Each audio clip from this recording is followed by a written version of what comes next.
Do it that side. No, okay. Just do it that side, correct it, and then send it to your friends before. Send it to the group. So, The uncorrected one.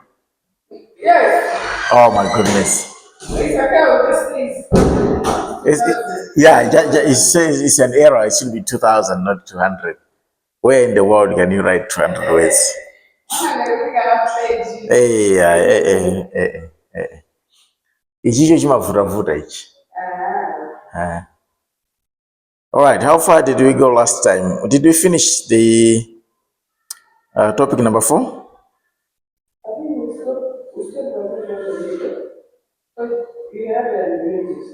Yes, I was rushing for something.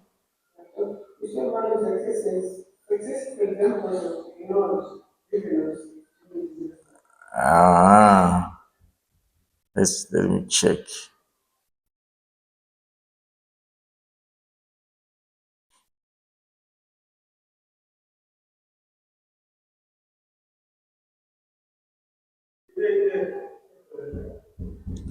So we were doing the importance of information technology, huh? Okay. And we went as far as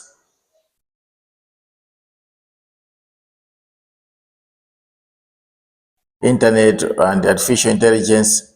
Successful examples of technology we did. We didn't go as far as that. Let me see.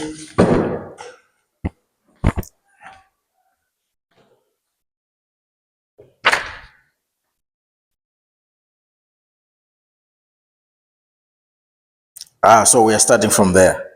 Okay. Thank you.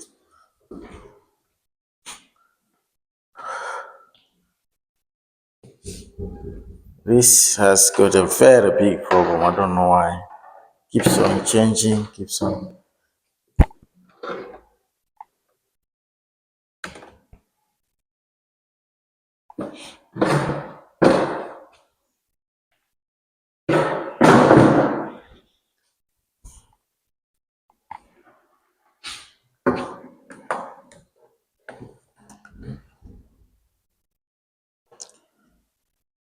Yeah, so we'd like to look at the examples of technology, the successful examples of technology-driven logistics during a disaster. As we talked about technology, that it is very important. Indeed, we have very good examples that we can be able to cite to say, indeed, technology has taken its part in as far as driven logistics are concerned. So let's look at example number 1, Cyclone Kenneth in Mozambique 2019. Cyclone Kenneth in Mozambique 2019. The World Food Program, which is WFP, used drones to assess damages and plan logistics operations. The World Food Program used drones to assess damage and plan logistic operations. So you can see that indeed using information technology today, it is so helpful, because the World Food Program, instead of maybe coming from Malawi, driving all the way to Mozambique, it would have been very difficult. Probably the roads were impassable because bridges were broken and so on and so forth. But using drones as a technology, as a form of technology, definitely the WFP managed to assess the damages and now plan for logistics operations. And this allowed for quicker and more accurate delivery of aid to the affected areas. This allowed for quicker and more accurate delivery of aid to affected areas. So it did not take much time. The moment they sent a drone and saw the damages that are there, they were so quick to deliver the aid, also to assess the impact of the damages that has happened. So you can see that technology is so important. This is one of the examples that we can see right away from the word go.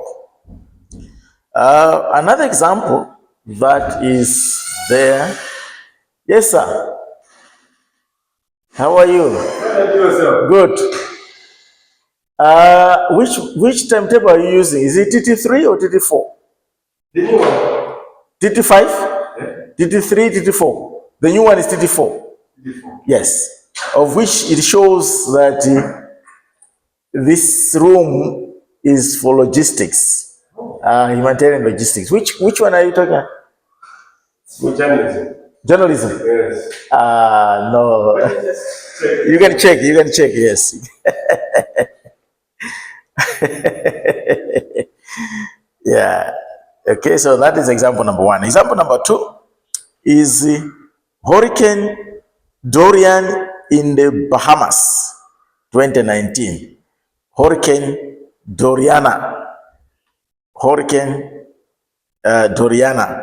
in the Bahamas, 2019.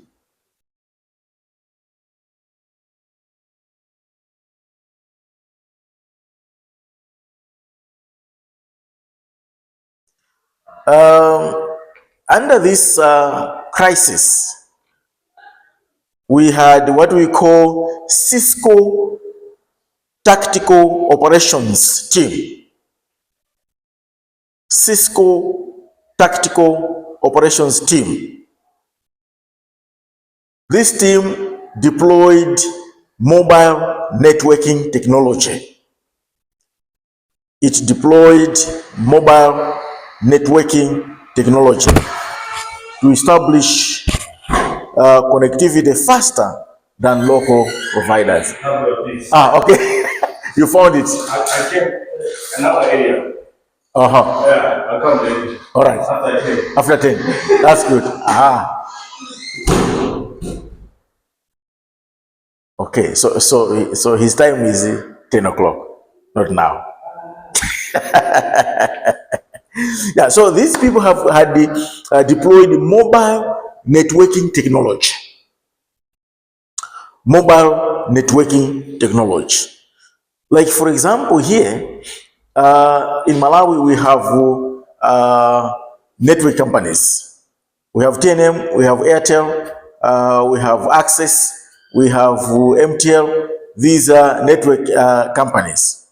So because of networking technology, these people, they were far away from their country, but because of networking, like here in Malawi, we have Airtel, and in Zambia, we have also Airtel. So it was easy to find out about what is happening in Zambia using a network here in Malawi. Okay, so that kind of mobile networking technology has really helped to establish connectivity faster than local providers. So this kind of networking is very important, and it helped the Bahamas through Cisco Tactical Operations Team to make sure that they are very connected to the issue. So this also ensures that communication lines remained open. Communication lines remained open because this other team in Zambia, much as there is a disaster there, and perhaps their towers have gone down, but because of networking, they were able to tap the Malawian network and be able to communicate with other people within Zambia or outside Zambia. So that's the beauty of technology.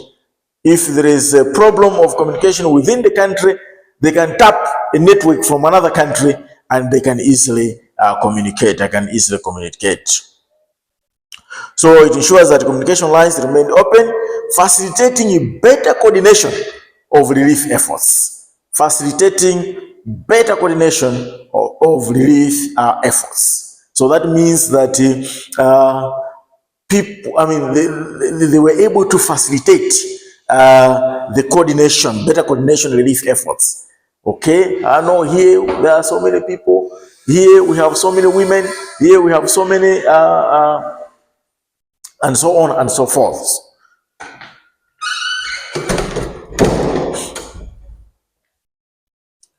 So this really helped quite a lot in Bahamas 2019. Another example is Ebola crisis in West Africa.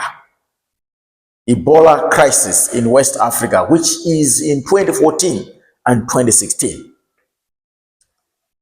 Ebola crisis in West Africa, 2014 and 2016. The logistics emergency team, in bracket late, the logistics emergency team, in bracket late, LET,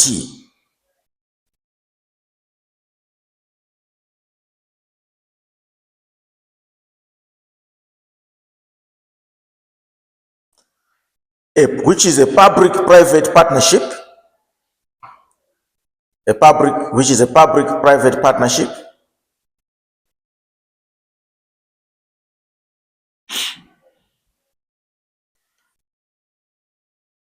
combined the resources of major logistic companies, with humanitarian expertise, combined the resources of major logistic companies with humanitarian expertise to deliver medical supplies and equipment efficiently. Combined the resources of major logistics companies with humanitarian expertise to deliver medical supplies and equipment efficiently. So you can see that even in the Ebola crisis in West Africa, you know, a private-public partnership combined the resources, and it was easy for them to combine resources because of technology. In other words, this partner would bring some medicine, this partner would bring gloves, this partner would bring in machines, this partner would bring in Panadol, all these partners would come together as quickly as possible and then be able to deliver these medical supplies and other equipments efficiently to the people that were affected by Ebola. Another example is the Nepal earthquake 2015. Nepal earthquake 2015. Nepal earthquake 2015.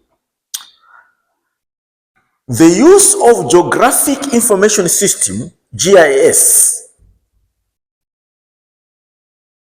the use of Geographic Information Systems, GIS, and the remote sensing technologies helped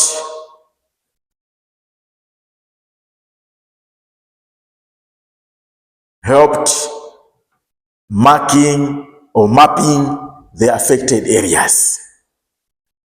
Helped in mapping the affected areas.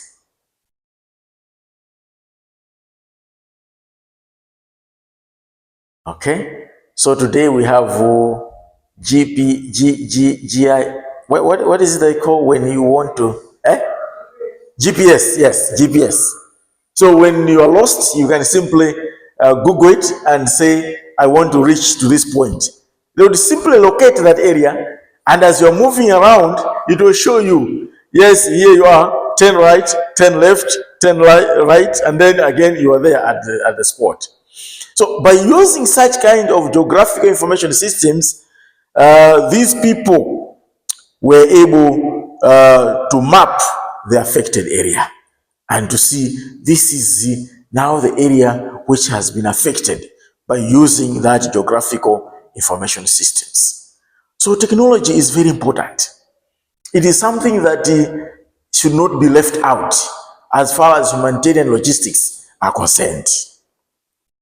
So this technology was crucial in understanding the extent of the damage and planning effective response.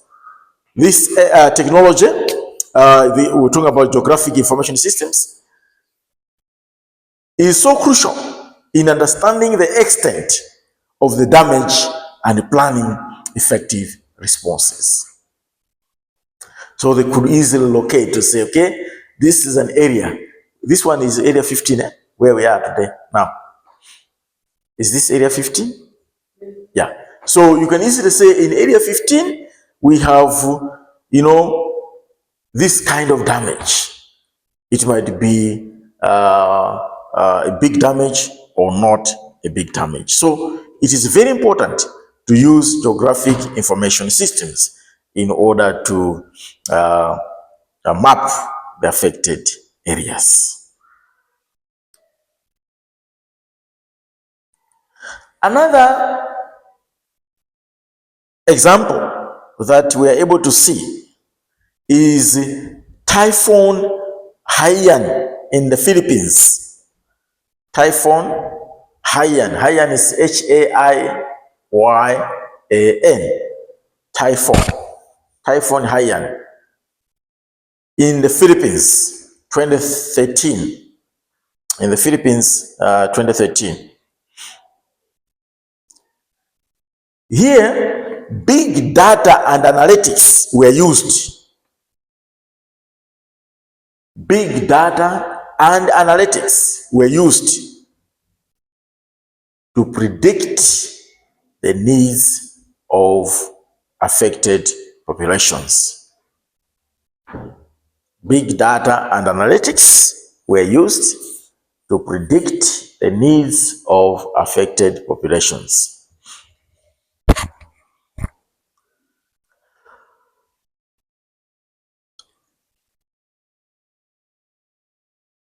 So you can see that information technology is taking ground.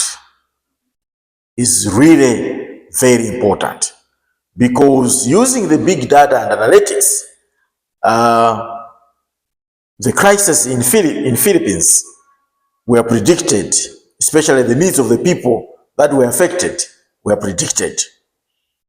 And therefore, it ensured that resources were allocated where they were most needed. So it made sure that resources are allocated where it was needed.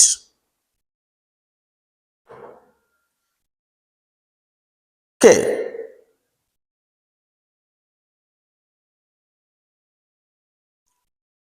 So what about in Malawi? Have we had such kind of incidences, crisis? Okay, when was that? 2023. We had Cyclone Freddy, which is simply last year in March. All right. So last year in March in Malawi, we have had Cyclone Freddy. Cyclone Freddy. Again, under Cyclone Freddy, we have had technology being used. What kind of technologies did we use for our own crisis? Yes, in order to access the damages, isn't it? Yes, yes. So drones were used to access the damages, and in this one we are told that there were 200 deaths and 350,000 people were displaced. All right? By using drones and by using phones. You remember phones? Drones and phones. We managed to identify that 200 deaths were registered and 350,000 people were displaced. So it was a big destruction, but we managed to get all this information through drones and phones.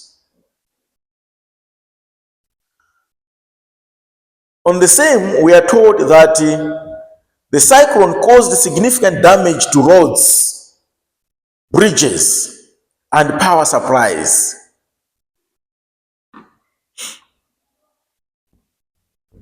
The cyclone caused significant damages to roads, bridges, and power supplies. And this hampered relief efforts and left many areas without electricity. This hampered relief efforts and left many areas without electricity. And because of these damages of roads, bridges, and power supply, it was very difficult for the people to be reached out. But we had technology put in place. And that's why helicopters were driven up to the areas where we're talking about here. So it is very important that technology should be utilized. All right, we are also told that health-wise, the flooding brought in cholera outbreak in this region. The flooding brought out cholera in this region. Hence, drones were used to bring in medical supplies. Because of the crisis, because of the floods, it brought in cholera outbreak into the country, into this region, but drones were used to bring in medical supplies.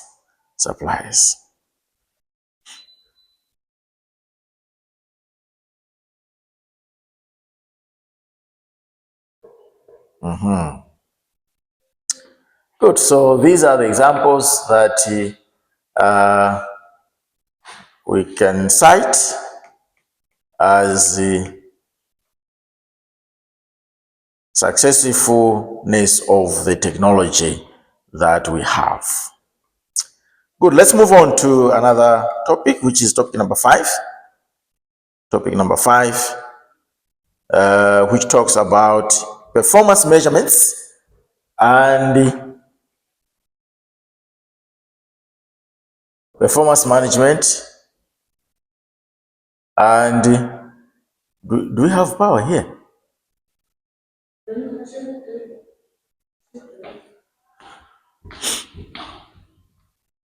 Yeah, it is there. It is there. I can't understand why it's not doing its job.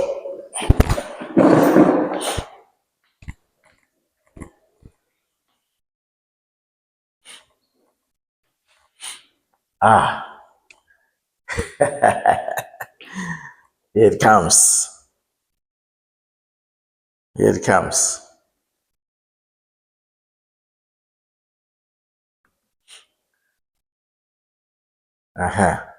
Here we go. Please do your work.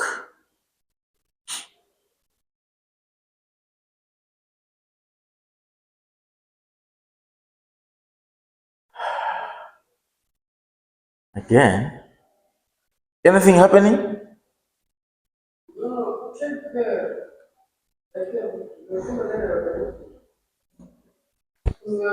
Press the button. look that aside.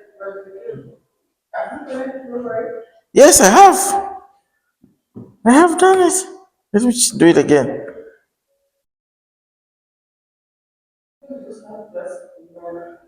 This thing, I tell you, it has always given me a problem, but eventually,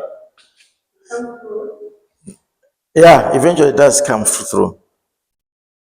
Source MD1 not supported. Oh, I think we need a remote one. But this one is MD1. Why is it not supporting me? I have been using it.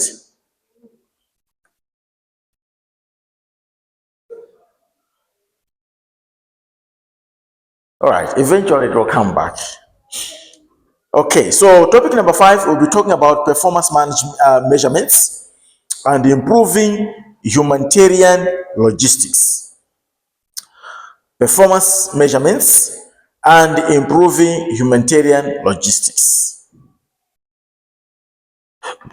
So under performance measurements, we'll look at 2 things. Number 1, balanced scorecard.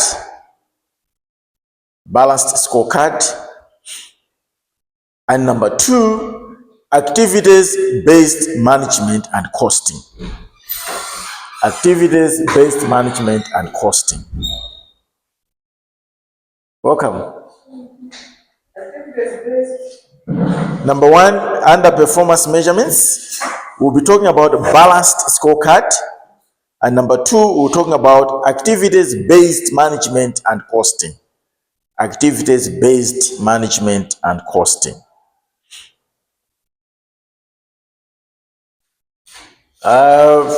Then under improving humanitarian logistics, we'll talk about 3 things. Under improving humanitarian logistics, we'll talk about 3 things. Number 1, leveraging metrics. Leveraging metrics. Leveraging metrics. When we talk about metrics, we're talking about measurements, okay? It's the same way of saying measurement. Then number 2, linking metrics to overall strategic objectives. Linking metrics to overall strategic objectives. Linking metrics to overall strategic objectives. And then number 3, identifying corrective actions. Identifying corrective actions. So that's what we want to deal with. Probably for today, we'll just do half of it, which is performance measurements.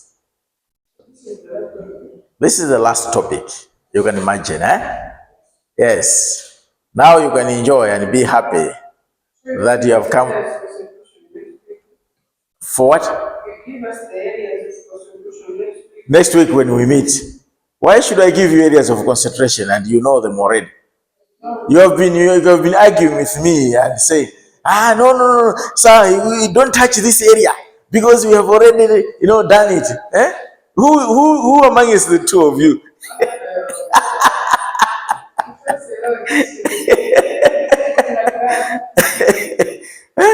So you know already the areas of testing. Why should I give you also more? No, you did. Okay. That's good then.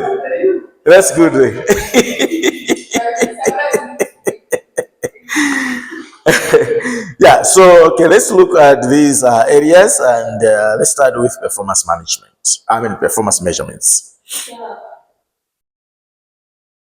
Performance measurements. Yes.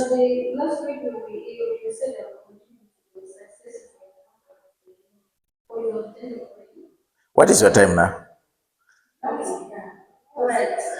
She's the one who says the class was good at 10.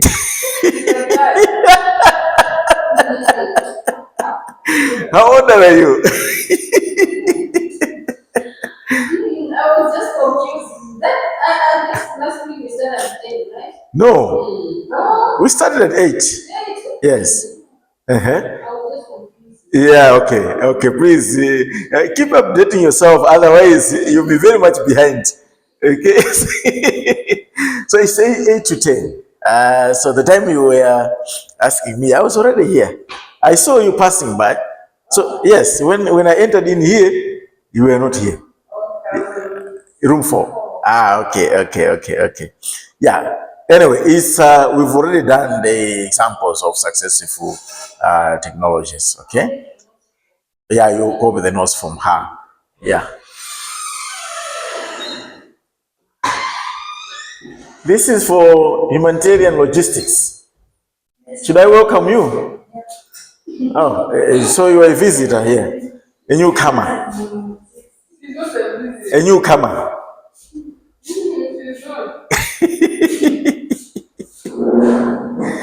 All right. You were also in room 4. Oh my goodness.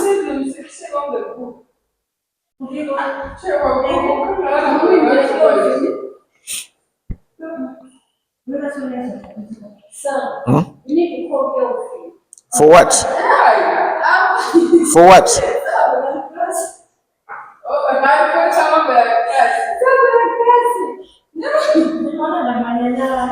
No, I said it's room 6. And then wina umafusa zina eh? Eh?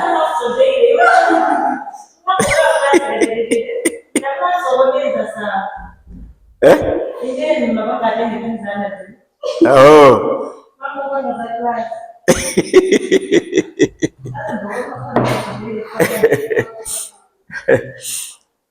All right, let's do this half of lesson number 5, which is the last topic. Topic number 5, measurements, performance measurements. Performance measurements in humanitarian logistics are key to ensuring efficiency and effectiveness.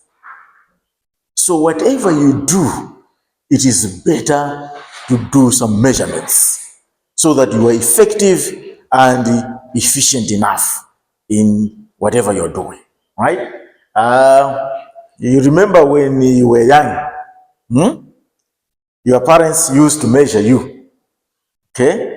And when you were just like here, they would just put a ruler here, and then after a week, again another ruler, and after another week, so that they will be able to see how you're growing, What do you think is the reason for that? I don't know if you have ever done that. But in school, that's what we were doing. Our teachers would say, okay, time up. Okay, after a week, time us. So it will show that you're growing. You're growing. That's measurement. Measurement. Why do you think it is important to do this kind of measurement or any measurement? Why is it important? To differentiate the size, yes. Why should you differentiate the size? Why should one bother himself or herself to measure something, the growth of something? Yes?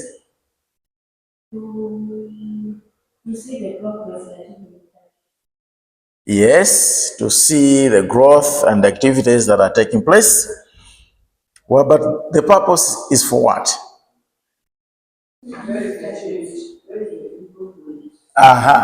To see whether the goals are going to be achieved or not.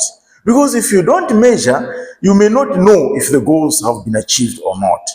And this is the problem that we have always in our farmers in the villages, whereby they only come out with 20 bags of maize and say, they haven't measured. How many times have they been there at the garden? How much fertilizer have they applied in their garden? How much money have they put into that garden? They haven't measured anything. And then they will start rejoicing. We have harvested 20 bags of maize. Okay, so measurement is very important because it will help you to see the gap. Right? If you see the gap, you say, this is not what I was expecting. And therefore, you try to improve it. So we are saying performance measurements in humanitarian logistics are key to ensuring efficiency and effectiveness. So in issues of measurement, it's always about quantifying how well logistics efforts meet the goals. So you quantify them. In other words, it is always about numbers. All right? How many people have we helped? Out of how many people? If you have only helped 20 people out of 30, you haven't done your work well. But if you have helped 30 out of 30, that is 100%. So you measure it, you say, we wanted to reach out to 30 people, and we have reached out to 30 people, which is 100 out of 100. So that's the beauty of measurement. That's the beauty of measurement. You are able to see how you are growing. I'm sure the baby is growing well, isn't it? You go and check every month. Wonderful, wonderful. All right. So that's what we mean by measurements. Yeah, I'm not scale. You know,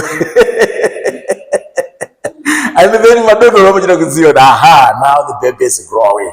The baby is growing. Without that, they would not know. They would not know. So it is very important to do measurements. All right. These measurements can be in 4 forms.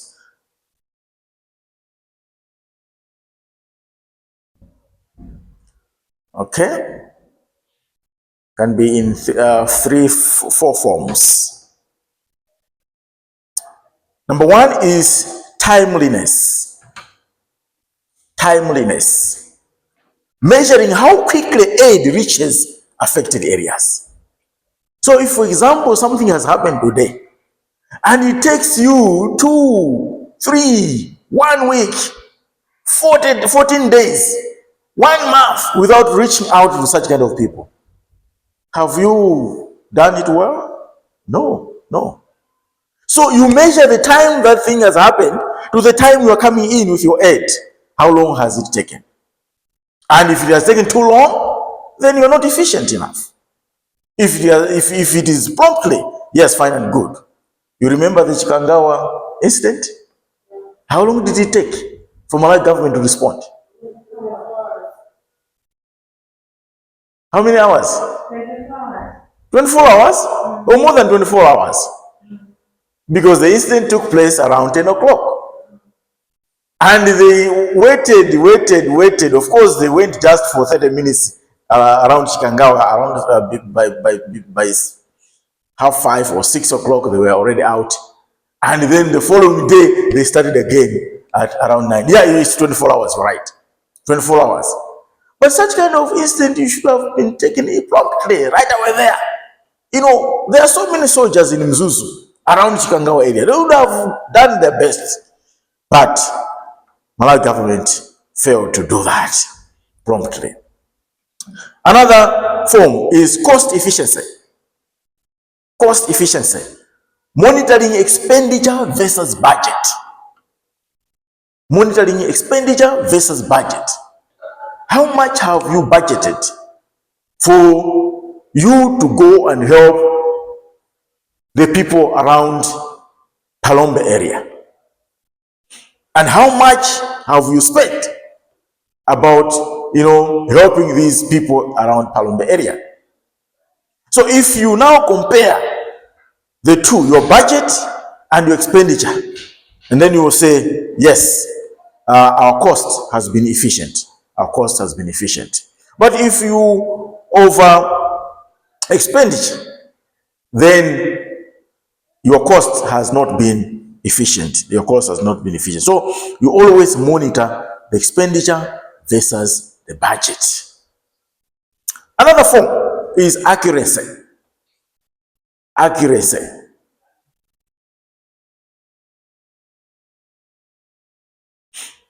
Tracking the precising of delivered goods against needs. Tracking the precise of delivered goods against needs. When you are doing humanitarian work, you must be accurate in your dealings. Very accurate. If you say there are 50 women, there must be 50 women. If you say that there are 30 children, there must be 30 children. So very accurate, so that you are able to provide the resources as they are needed. But if you're not accurate, Today you have this figure, tomorrow you have another figure. Definitely, your work as humanitarians, it will not be efficient enough. So it is very important to be always accurate, always accurate. Of course, you may have some marginal errors, like 10% of it, 5% of it, 3% of it, whether more or less, those errors are accepted. Those errors are accepted, but not up to 20% or 30% error. No, no. So accuracy is very important. Another form is satisfaction. Satisfaction.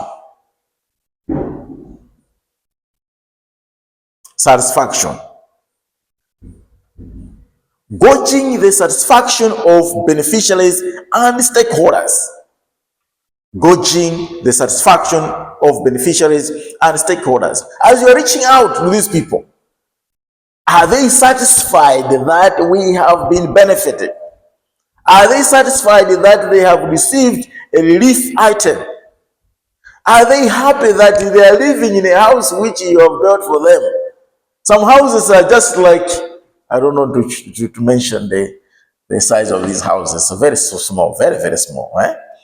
Can you be there, a wife, a husband, a boy with a child, a girl with a child?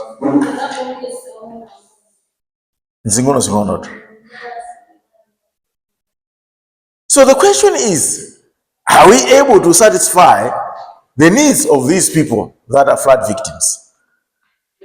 We are not. And we are creating more problems.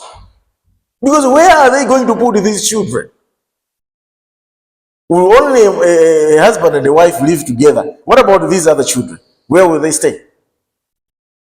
So I felt they would have built at least a bigger house, a 2-roomed house, or maybe a 3-bedroom house, kind of, so that the whole family can be able to live in that particular home. Not just a single room, very single room. Yes. Yes.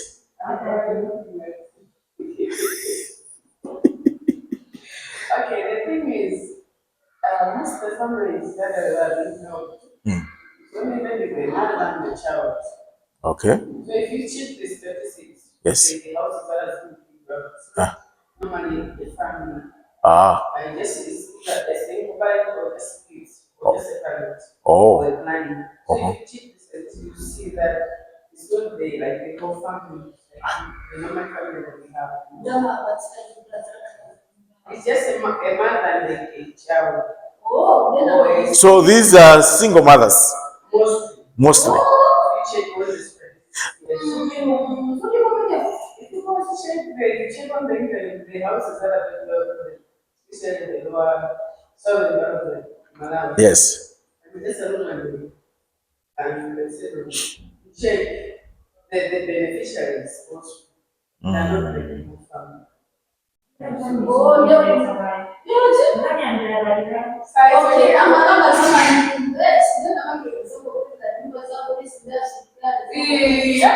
that thing, the simple survivors, they have to built. That's what I'm talking about. Yes, not the thing. Okay, you're going to be about satisfaction. If you are, I know you were busy with your phone.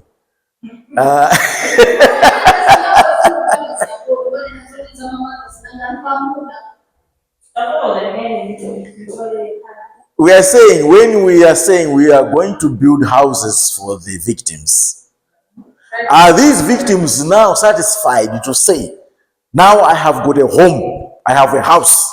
Are they satisfied?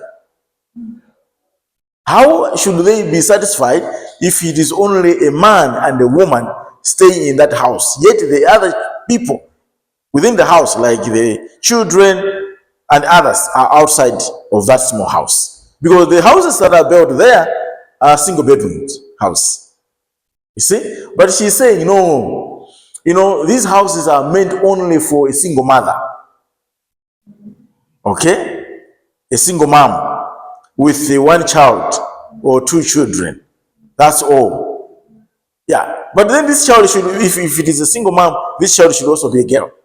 Because if this child is a boy, can a boy sleep together with the mother? Okay. Bangono, yes. You know, there was this other time,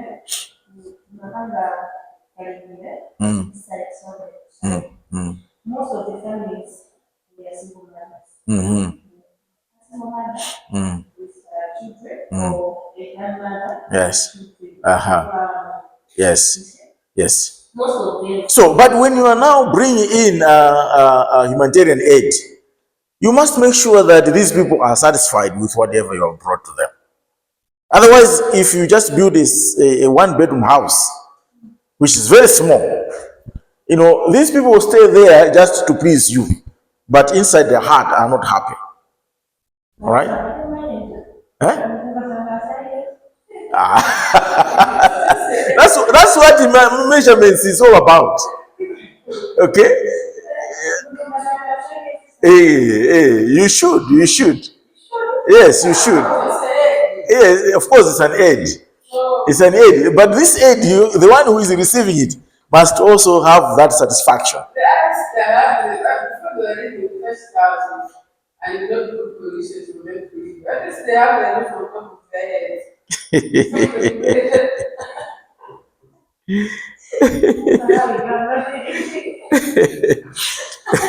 So, implementing these measurements can make a huge difference in improving future operations. So when you are implementing all these measurements, and by measurements you mean that you'll be able to find gaps. So by finding gaps, you are able now to learn more and do it differently the other time when you have also the same crisis. So these measurements can make huge difference in improving future operations. Okay? So we have had cyclones in Malawi. But this cyclone Freddy, which we had last year, was the worst one as compared to other cyclones before. But even the cyclones that happened before, we haven't learned a lesson until today. Even we had a very big cyclone Freddy last year, but we haven't learned a lesson. Remember last week we talked about people getting ready for the other two cyclones that are coming. How ready are we? Okay, our maize are still in our silos. We haven't brought that maize closer to the place where the cyclones are going to take place. Inumaziwa bwanji inu. Kuti it's already gone there.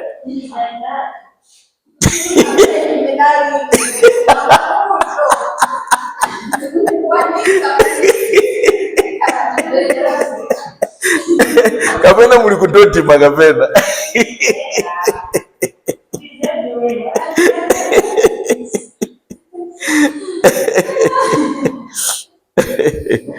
All right, so how can we be timeliness? How can we be cost efficiency? How can we be accurate? How can we be able to satisfy others? So here are some key aspects for us to do well in our operations. Here are some key aspects that we need to do for us to be accurate or to be effective in our operations. Number one, setting clear objectives. Setting clear objectives. You must define what success looks like in terms of response time, cost efficiency, and impact on affected populations. Define what success looks like. To my Joyce Banda and Bakiri Mulusi, success in helping these victims was to build them a house. Houses. To build them houses. To them, that was a success point. Don't you know? It was Joyce Banda and Bakiri Mulusi. They brought their donations, of course, from the friends, well-wishers. And together, they brought in the money into Red Cross Society. And Red Cross Society went into the area, the victims' area, and built, I don't know how many houses, but each house was worth 2 million. Okay? So that's what happened. So to Bagili Muluz and Joyce Banda, this to them was a success because they were looking forward to see that these people have good houses. But to others, it was different. Okay? What did you do, you as students from University of Lilongwe? So what's the point of learning humanitarian logistics?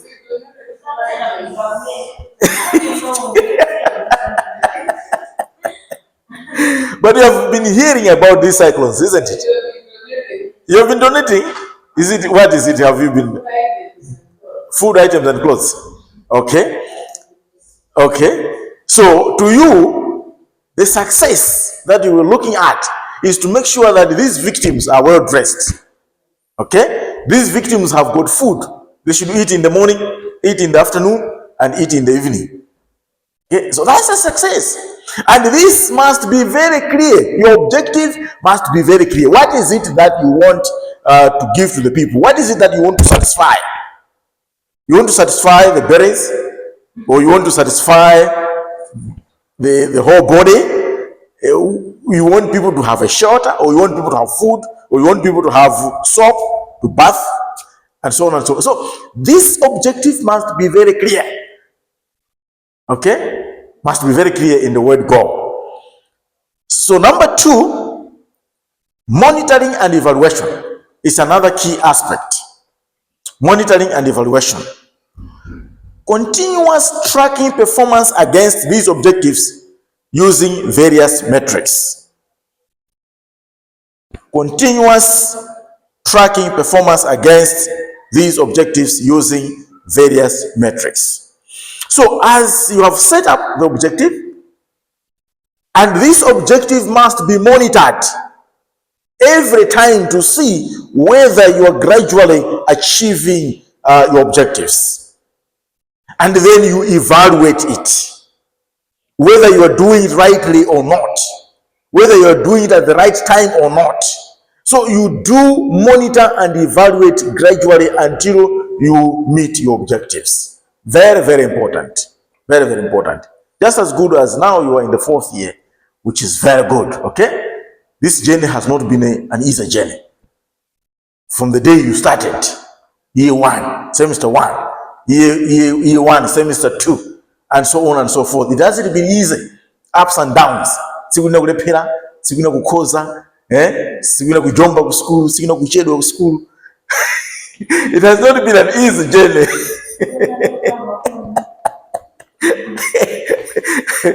Wina sitela kuti train koloko class 10 koloko. But class 8 o'clock usike class 10 koloko.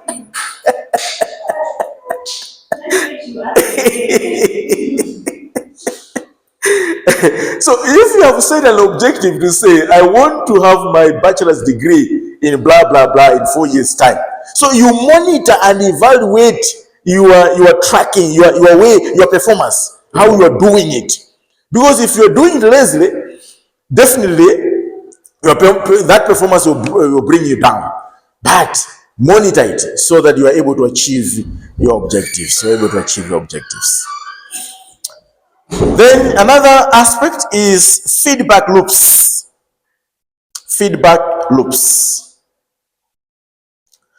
When we talk about feedback loops, is using the data that you have collected to make informed decisions.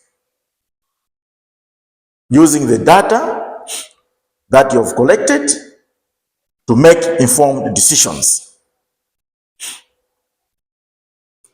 To make informed decisions and adjust to improve future responses. And adjust to improve future responses. So what we're saying here is that once you have set up a clear objective and you are able now to monitor and evaluate it, get some feedback from the people that you are bringing aid to. These people must give you feedback to say, yes, we are very happy now. We are better off today than yesterday. Yes, we are living happily in this small house. Sometimes it is very hot because these houses are very small. And you build such houses around Chikwawa and Sanje area. It's very hot. It's very hot. Yeah, so get feedback. Because once you get feedback, then you can improve it for the future responses. And I think these people, because they are the ones that I need, that's why they're not speaking. Okay? But definitely we need to have activists that will go into such camps and say, how are these people living? At night, how are they doing? Where are their children? And so on and so forth. And then come up with the recommendations. And such kind of feedback is very important to humanitarian organizations so that they can be able to improve for future responses, for future responses. We always need feedbacks. Hey, sister. Many of Valia, you know, thank you. You have dressed very well today. That kind of feedback, I need to next time. That's what you mean. A feedback to say, well done. You have done a good job this time around. This semester you have scored 70 and above every subject. This is good. Keep it up. That kind of feedback is very important because it helps us to improve for the future responses. Good, let's come to the balanced scorecard. Remember that there are two things that we want to look at. So that was simply a preamble, an introduction to measurements. Let's come to the balanced scorecard as a way of measuring our impact as humanitarians. The balanced scorecard is a strategic planning and management system. A balanced scorecard is a strategic planning and management system used to align business activities with the vision and strategy of the organization. A balanced scorecard is a strategic planning and management system used to align business activities with the vision and strategy of the organization. So, if the organization has got a vision, or the business has got organization has got a vision, its day-to-day things, its day-to-day activities must be aligned to the vision that this particular organization is doing. In other words, it is not the vision aligning with the activities. It is the activities aligning with the vision. Okay? So, it's not the activities influencing the vision, but it is the vision influencing the activities. And this is what we call a balanced scorecard, whereby it is a strategic planning and management system to align the business activities with the vision. So anything that you do must not take away your vision.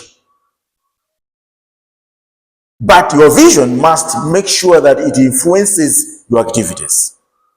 If your vision is to get a degree, so your activities must be aligned to that vision. Otherwise, if you sleep 24 hours, your vision will not be achieved. You need to study. You need to come to school. You need to do assignments and so on and so forth. But if you relax and say, because your activities are influencing your vision. And in the result, you fail. But make sure that your vision should influence your activities. And therefore, you'll be able to do it well. In the context of humanitarian logistics, the balanced scorecard can be particularly useful for ensuring that all aspects of operation are working towards common objectives. So, in the context of humanitarian logistics, we must make sure that everything that we are doing are working towards achieving the common goal, which is the vision of the organization. But if you don't work towards achieving that, that means you are not a humanitarian organization. You are not a humanitarian organization. Alivyote nataka pesa aid basi maika ntumba mwao ndalama. Simnaziona zimene? Instead of helping other people, no, they're putting their in their pocket. This is not good. This is not good.